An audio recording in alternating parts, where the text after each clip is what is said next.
The year is 2026.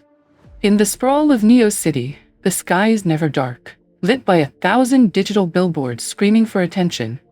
Ren, a young data miner with tired eyes, stares at the vibrant chaos. Everyone around him is smiling, their faces glued to glowing handheld devices, laughing at endless loops of trivial videos.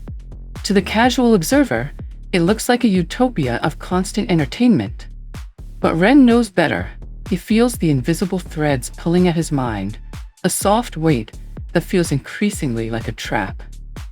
"You're looking at the Huxleyan glove, Ren," a voice says behind him. Ren turns to see Dr. Axiom, a rogue analyst known for tracing the digital veins of the city. She holds a transparent tablet displaying complex neurographs. Aldous Huxley predicted we would be undone by the things we love. Look at them, drowning in a sea of irrelevance. They aren't being forced to stay silent.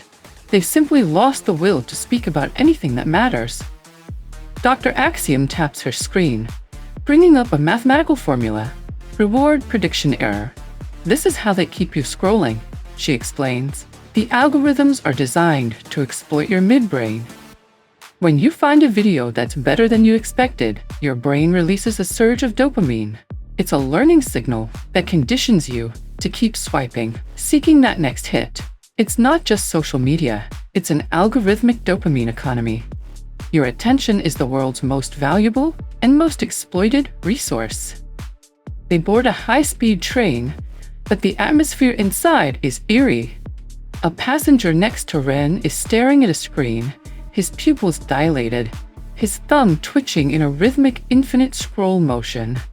He doesn't notice the drone hovering just outside the window, scanning the cabin.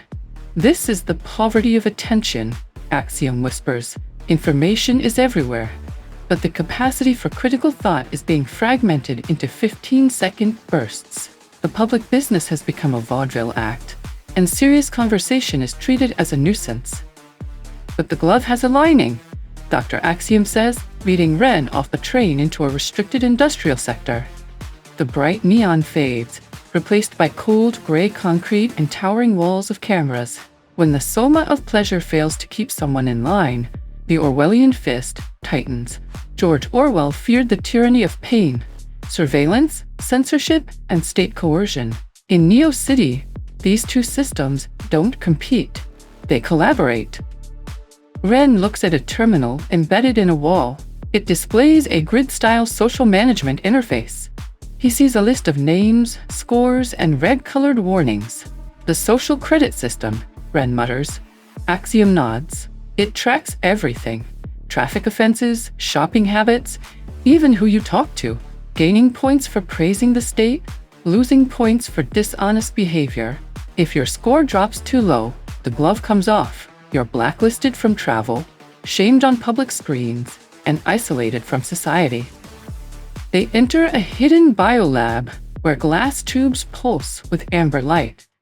"It goes deeper than data, Ren," Axiom says, gesturing to a CRISPR gene editing station.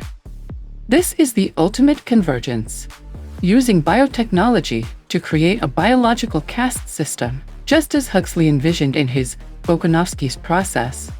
Genetic conditioning to ensure people are physically and mentally suited only for their assigned roles. Stability at the cost of diversity.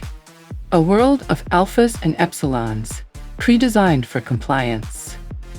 Dr. Axiom projects a hologram of a heavy iron fist encased in a soft, velvet-textured glove.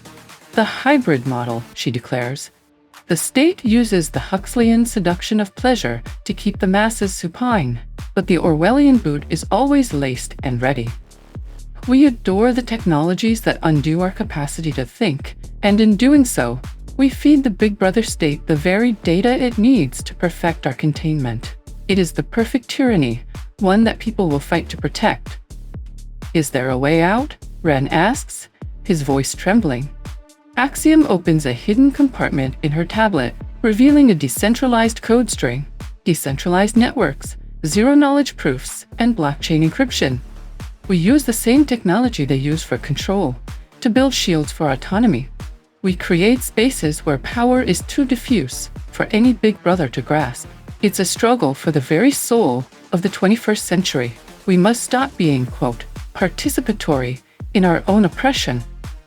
Ren stands on the highest peak of Neo-City, looking out over the flickering grid of the convergence. In his hand, he holds the key to the counter-narrative. The sun is beginning to rise, a sliver of natural light cutting through the neon fog. He knows the soma is strong and the boot is heavy, but the quest for human integrity cannot be fully suppressed.